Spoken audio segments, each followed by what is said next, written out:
Okay, guys, spoiler time on the Marvels. If you have not seen it, you may want to come back and visit us afterward. Some folks like spoilers, so maybe you want to know.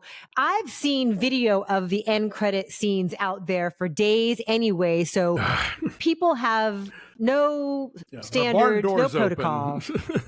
Yeah, the barn door is open. It bums me out. So anyway, so let's talk about the things that we didn't talk about in our review. Yes. All right, so first of all, like, one of the things that bothers me and reflective of just how slapshot all this is you have Tessa Thompson for like 2 seconds. Right. Tessa Thompson shows up for like 2 seconds, and it's a reflection of the fact that you've got to have seen so much for any of this to make sense. But B, like, I don't get it. She scoops up all of the Kree and like bifrosts them to New Asgard. Oh, I'm sorry, the Skrulls, yes. Yeah, oh, I didn't even think about New Asgard. Yeah, I guess that is indeed where they are refugeeing to now with her. So that'll come up later, no doubt, in these movies or TV shows or whatever. But yes, that's all we get from her. And then at the end of the movie, to undo the sort of dissolution of the fabric of time and space that the Kree I forget her name now, that Darben caused with the two bangles. Monica Rambeau goes to the other side of the rip and seals it from there, knowing all the while that she will never get to come back to the other side. So Carol and Kamala tearfully watch her as she saves the universe. And when she wakes up, she is next to Lashana Lynch and thinks, oh my God, my mom is alive, but it's not her mom. And who should walk in but Kelsey Grammer as Hank McCoy? Yes, it's the X-Men universe in the MCU. Yeah. Oh my God. Were you excited about that when you saw that? It was like, okay, we're doing this because they teased it in WandaVision and it wound up being a fake out. Remember? We thought we were getting X-Men Universe with Evan Pietro. Peters. Yes, but it wasn't really him. It was all that was a big to do. But now it's really happening. The Fox Disney merger has reached full flower. So now Monica Rambeau is in the universe with the X-Men. I don't know who Lashana Lynch is supposed to be in that universe, however. Do you? Is she Storm? I don't. The uniform didn't suggest Storm to me, but I don't. I'm so not an X-Man person. I'm gonna vamp for a second. I'm gonna Google this and just see if we know.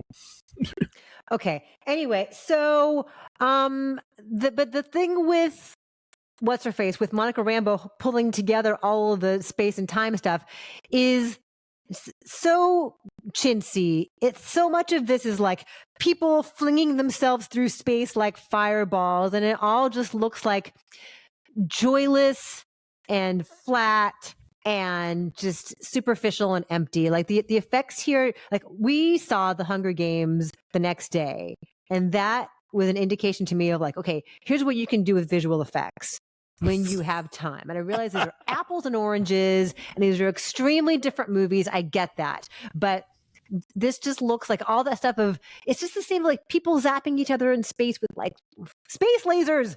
And it just looks so crappy. I don't know. The thing that's supposed to be so emotional is so distractingly bad that I couldn't get into it. Oh, we forgot, by the way, that the other ending is that Kamala goes to visit Kate from Hawkeye, and she wants to put together a young group. And so there's a possibility of a Young Avengers happening, possibly including Cassie Lang from the Ant-Man universe and America Chavez from the last Doctor Strange movie, and maybe even Patriot, the grandson of Isaiah Bradley from Falcon and the Winter Soldier, and Wanda's children, if they're still alive in whatever iteration of the Wanda universe is. If they're real, are Wanda's children even real? Are they imaginary? Who can say? Really? I don't even know. Binary. Binary is who Monica Rambeau is, or Maria Rambeau is in the X-Men universe. I don't know who that is, but yes, that's who she's playing. I mean, I guess I was not excited about any of that, and it all just feels like everything is in the MCU. Like it's all just existing to spin forward to the next thing. And so you have Kelsey Grammer come out in what looks like a really cheap Halloween costume as Beast. Yeah. Well, I mean, you know, what we had been promised that Deadpool 3 was absolutely going to be the integration of the X-Men into the regular Marvel universe, I think, right? Weren't we not? But anyway, now we're getting a little hint of it now. I'm also hearing, and you'll be glad to hear this, that because of the strikes and whatnot, that Deadpool 3 may be 2024's only MCU movie. And if that's the case, maybe they can take some time, work on the script, work on the effects, and, you know, like read anything. You know, I think that what is everyone is already predicting is going to be the box office disappointment of the Marvels may require some like hard choices and you know, a look in the mirror over at Marvel to figure out what they're doing wrong and to maybe slow their roll a little. We'll see. Let's also talk really fast, if we could, about the two scenes that we both agreed on that we liked, because I didn't want to give them away in our review. I want to talk about like this whole planet where everyone people sings and dances instead of talking was fucking hilarious. I'm like, oh, what are we doing here? This is like this bizarre, and the songs aren't really good. They're just singing. I figured it was going to become weird. I figured it was going to become a Bollywood musical because Kamala Khan knows from Bollywood movies clearly, you know, that I thought that was going to be a fun thing. We do get a Disney princess parody in that, which was amusing, and I think they could have taken that even further as well if they wanted to.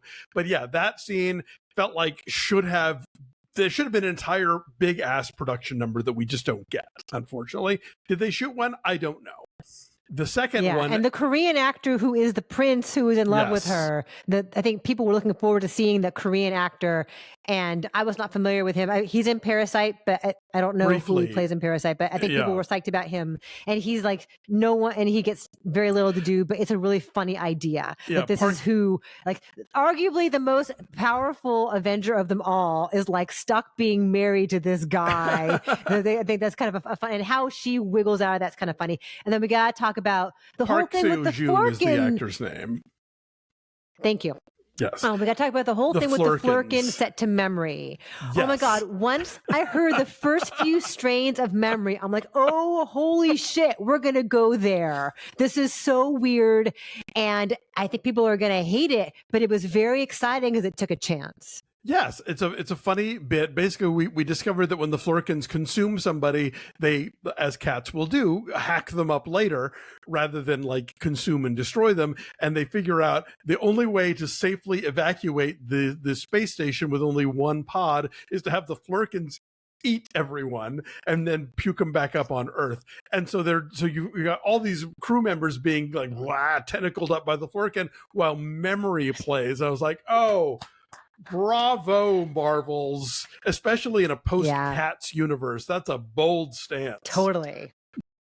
Taking it back. Taking back Cats. We're not laughing at it anymore. Yeah, I thought this was exciting, and like Nick and I were laughing at that, and we wish that it had more of that kind of like weird energy to it. So anyway, let us know what you guys think of all of these things, these two scenes that are divisive, any of the end credit scenes, the whole movie in general. Thanks for being here, and share your spoilery thoughts down below. Yes.